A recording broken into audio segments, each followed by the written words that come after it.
Hi there, Virgo. Virgo.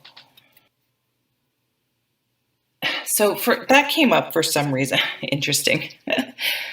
That came up, and here we have the Lovers card. It's like, be careful you're not trying to force something that just wasn't meant to be this week, and um, make commitments you truly are interested in keeping. So, for example, it learn to say no when people ask you to do something. And I know it's hard because then they can run the risk of not asking you, but it's better to just be upfront and say no, no thank you, or whatever. Don't over explain. Than saying, oh yeah, yeah, yeah, and then always at the last minute saying no. Because that will wear a person out and frustrate someone well above just saying, yeah, no, I have other plans, or I can't, or whatever the reason is. And if they're a really good friend, you can say, no, I just don't feel like it. I have a friend where, like, I love to do something, but, I never like to leave the house on the weekends. We're like, yeah, me either. That's a true friend.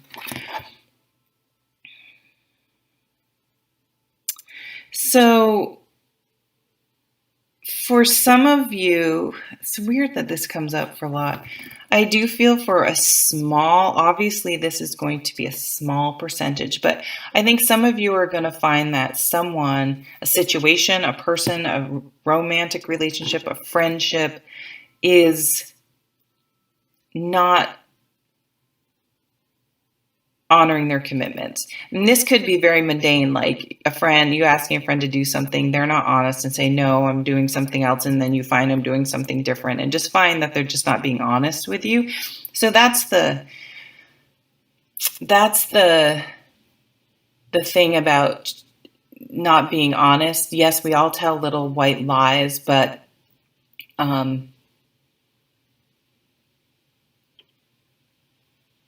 lots of times the truth is just, no, you don't have to tell your friend that you don't like their new haircut or something like that. But if you don't want to do something, saying, no, I'm just going to hang out at home today, or actually, I think I'm going to do this or something, instead of lying about it. Because then if you get caught in the lie, then people are like, why did they lie to me about something so stupid or something so small? And then what else are they lying to me about? So just be cautious of that. But that may then again happen to you. So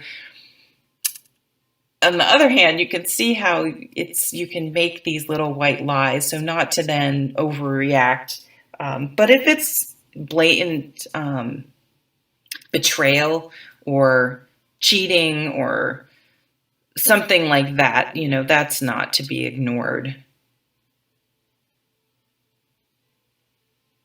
So that's for a small group of people. For some of you may find out you're pregnant, or a friend's pregnant. You may find out an ex, them or their significant other, is pregnant, and that might make you feel a little weird and jealous. But let it, feel it and let it go. You've moved on. That wasn't right for whatever reason, and in some ways, it doesn't have anything to do with you, and that's really hard. And I know it sounds like, oh, sure, easy for you to say, Jen, and I'm the first one to get a little, for it to go, ooh, that hurt. But it's like, okay, talk yourself through it. Why did it hurt? That relationship didn't last for a reason. Good for them. It really has nothing to do with me. I do feel for some of you, you're really going to be focused on. You're going to be very diligent and working very hard. Oh, you're our Virgo, so we have the Pentacles cards on. Maybe if it's fall here in the Northern Hemisphere, maybe you're going to be like canning stuff and like getting ready for winter and things like that. Changing your health routine, something in your home. Maybe you want a new job. Maybe it was a job where you felt betrayed, like, oh, we're going to give you a raise, and you find someone else gets a raise, or you find out someone else who's been there less time makes more money. That's always a tough one that happened to me.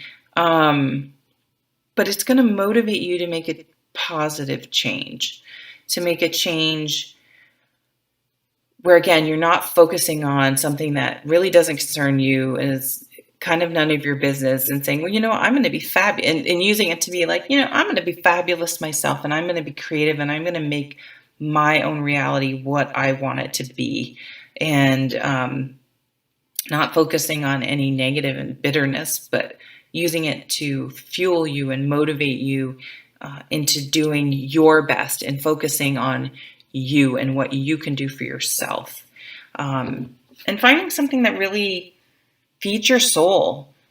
Like, I'm not going to, I find out, an ex has moved on. I'm not going to sit down and eat myself, eat a whole pizza and a whole box of donuts or whatever. It's like, I'm just going to be awesome on myself and open my Etsy shop and start creating things and start my own little online business or something like that. Like, you're going, or I'm going to look fabulous. And I'm going to just really stick to my workout routine and eat healthy and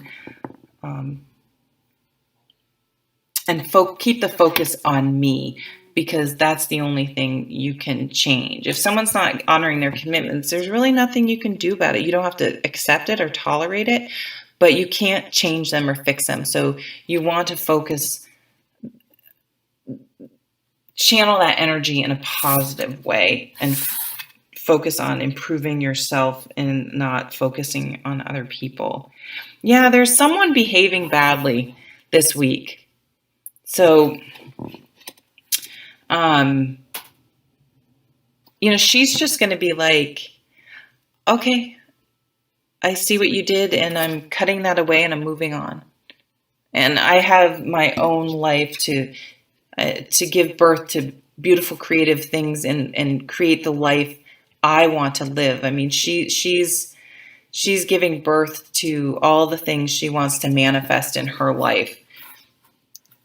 And she's like, I'm just going to cut those things. I'm going to cut those ties. And it's not in a nasty way. It's in a, hey, it's time for me to move on. I've got my own stuff to do, and I can't control these other people. And I'm focusing and allowing my energy to go to other people's bad behavior is not in my best interest and is not going to serve me. So I'm going to be really smart about it and channel my energy into something super positive. Okay, thank you so much for watching. Bye.